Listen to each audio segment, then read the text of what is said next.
l'invité de la matinale. KTO Radio. Un sommet sur l'intelligence artificielle entre chefs d'État et grands patrons s'ouvre aujourd'hui à Paris. Il vient conclure une semaine d'événements organisés par la France. La France qui prêche la parole d'une IA éthique et accessible, ce qui reprend les appels du pape François ces dernières années et synthétisé dans la note Antica et Nova publiée il y a 10 jours. Alors la seule approche mercantile de l'IA est-elle dépassable ? L'Église catholique peut-elle être entendue et devenir acteur de cette autre voie empruntée par l'intelligence artificielle ? Étienne de Roquigny est notre invité ce matin pour éclairer le sujet. Bonjour.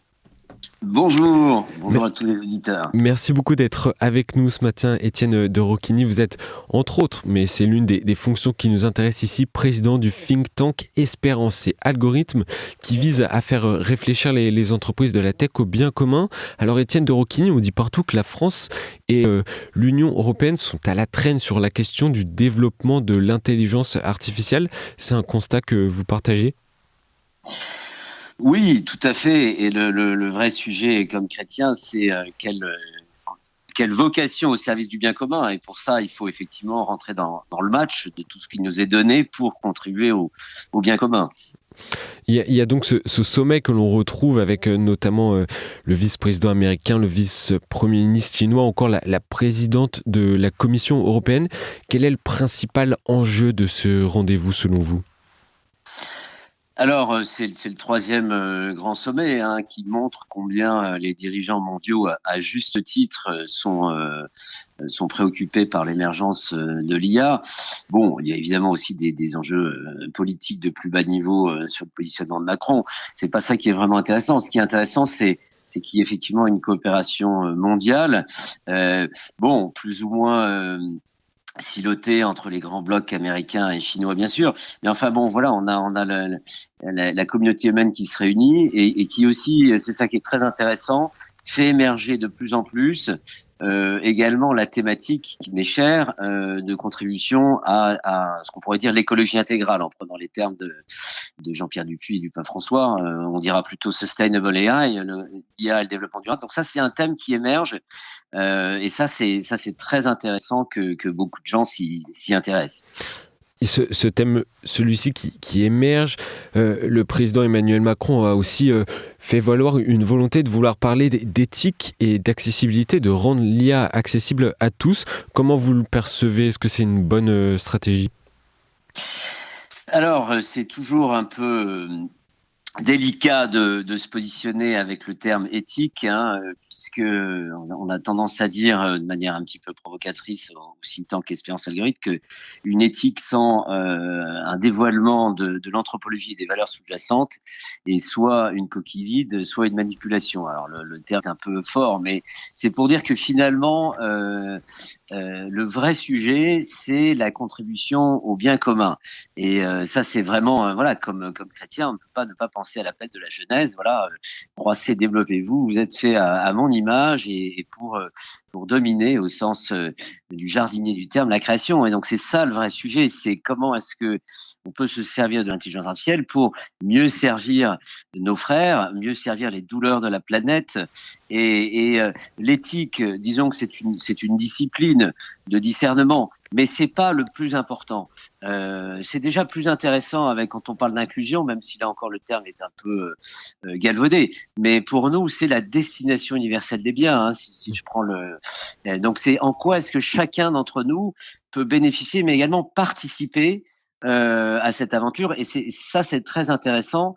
C'est qu'effectivement, d'une certaine manière, l'intelligence artificielle aujourd'hui démocratise l'accès à tous, d'une part à la connaissance et d'autre part à la programmation.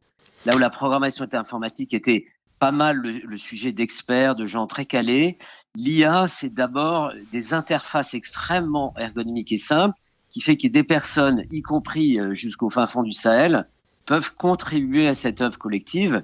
Et il y a des expériences très intéressantes de ce point de vue-là, d'entreprises qui impliquent des gens, y compris des gens de la rue.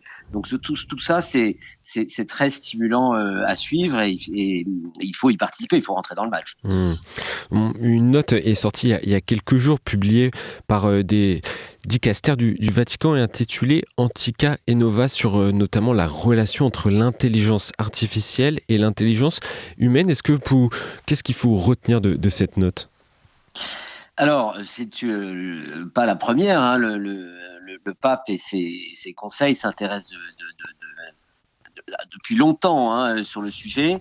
Là, il y a une chose qui est traditionnelle et une chose qui est plus nouvelle. Une chose traditionnelle, le pape rappelle finalement que l'intelligence humaine va bien au-delà du calcul. Et ça, c'est effectivement, d'une certaine manière, l'IA nous provoque à nous demander et nous prendre en compte ce qui fait que nous soyons une personne humaine. Et voilà, on rappelle saint Thomas d'Aquin, il y a, ou Pascal dirait le cœur et l'esprit, et au-delà du calcul, il y a la relation humaine, bien sûr, il y a la corporéité, tous ces attributs qui ne sont pas aujourd'hui les attributs des machines. Et se rendre compte de ça, donc ça c'est vraiment au cœur du message anthropologique du texte. Ça ne veut pas dire qu'il faut dénier à l'intelligence artificielle ses vertus. Au contraire, c'est la replacer là où elle est, de façon à ce que, voilà, dans une collaboration qui est respectueuse de la nature de chaque chose, eh bien, les personnes humaines peuvent s'en servir pour s'élever. Donc ça, c'est très intéressant. Un thème qui est un peu plus nouveau, c'est une lecture qui est franchement spirituelle. Et ça, on est très content à Espérance Algorithme parce qu'on le pense depuis la création de l'association il y a une dizaine d'années.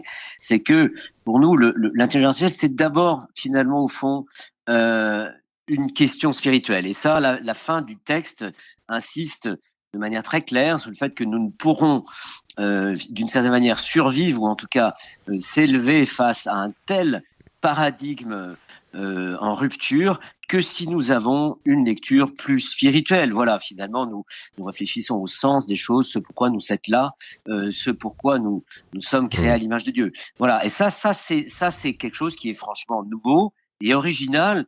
Peu de gens le disent, bien sûr, et l'Église a toute bonne raison de s'y placer.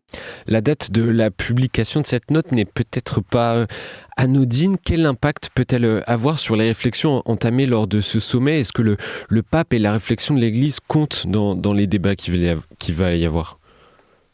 Alors, très certainement, les sujets évoqués font partie des sujets qui seront abordés, même si je suis pas tout à fait certain que l'angle spirituel soit déjà au débat de ces 2 jours.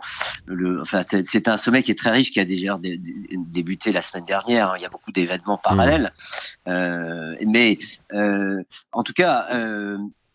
Les préoccupations du pape, bon nombre d'entre elles sont discutées, en particulier, j'en parlais tout à l'heure, le sujet de l'IA et du développement durable fera l'objet d'une journée entière mardi et même sera évoqué aujourd'hui.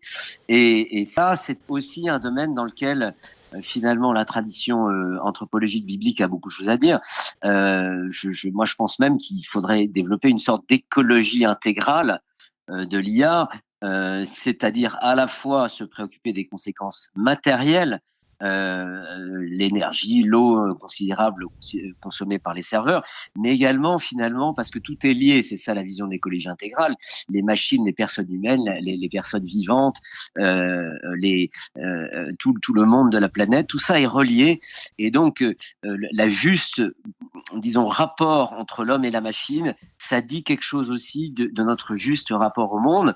Et on pourrait dire par exemple que la culture du déchet, hein, qui a des composantes à la fois matérielles mais aussi spirituelles sur la façon de consommer, eh bien on va retrouver la même chose dans l'IA avec la culture éventuellement addictive face à des contenus artificiels et lobotomisants, ou au contraire la culture sobre qui va nous mettre l'usage à sa juste place. Et ça, par exemple, la sobriété, la frugalité, c'est un thème qui va être discuté pour la première fois ce mardi. Et comment l'Église peut-elle se faire entendre ce positionnement en faveur du bien commun, pas seulement dans ce sommet, mais de façon plus générale sur la question de l'IA aujourd'hui ? Alors, le pape a déjà depuis plusieurs années réuni des grands dirigeants à plusieurs occasions, hein. Il y a eu le Rome Call for AI Ethics, et ça, je pense que ça va continuer, hein. De cette manière, la diplomatie vaticane joue déjà sa carte au moment de la discussion sur l'UNESCO, qui a produit une recommandation très importante il y a 3 ou 4 ans. Je fais partie des observateurs au nom du Saint-Siège. Donc il y a des initiatives diplomatiques. Après, je pense que l'Église, c'est d'abord et avant tout le corps du Christ, c'est tout un chacun, tous les disciples. Et c'est là que la masse la plus grande doit se mettre en mouvement. Il faut qu'il y ait des chrétiens et plus largement des hommes de bonne volonté qui rentrent dans le match, puisque finalement tout est affaire d'usage, et c'est parce que on se met à la suite du Christ en voyant sur le terrain, et le terrain c'est celui des entreprises, puisque c'est d'abord une révolution entrepreneuriale, ce sont les entreprises qui dictent les usages, et donc il faut qu'il y ait des vocations chrétiennes entrepreneuriales pour construire, par exemple dans le domaine de la santé, dans la lutte contre la solitude, dans les domaines de l'environnement, de l'économie circulaire.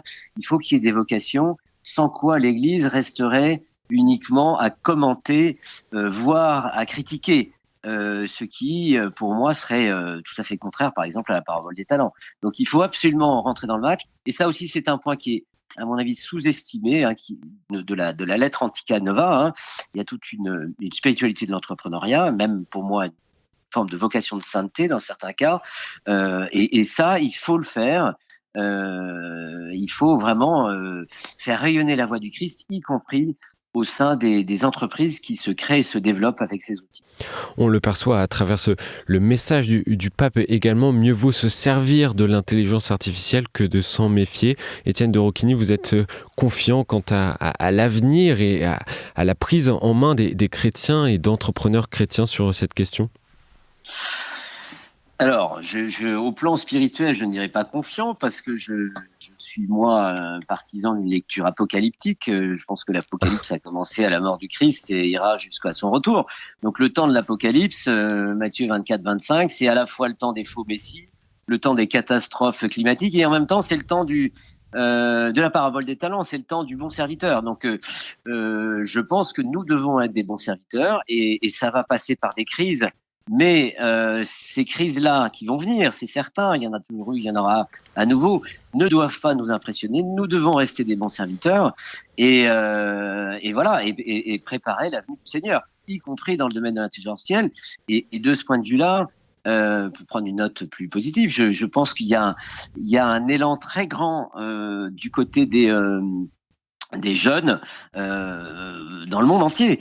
Moi, entre autres choses, on a lancé un concours mondial sur l'utilisation des ordinateurs quantiques pour faire une utilisation durable de l'IA, Sustainable Quantum AI, et on a eu pratiquement 1000 candidatures du monde entier, y compris du Bangladesh, du fin fond de l'Afrique, de jeunes, voilà, qui proposent de mieux gérer les fuites d'eau dans les réseaux urbains ou d'accélérer la recherche de médicaments contre le cancer. Donc voilà, un élan dans le monde entier, parce que l'IA, c'est aussi une révolution de l'accès à la science et à la technologie.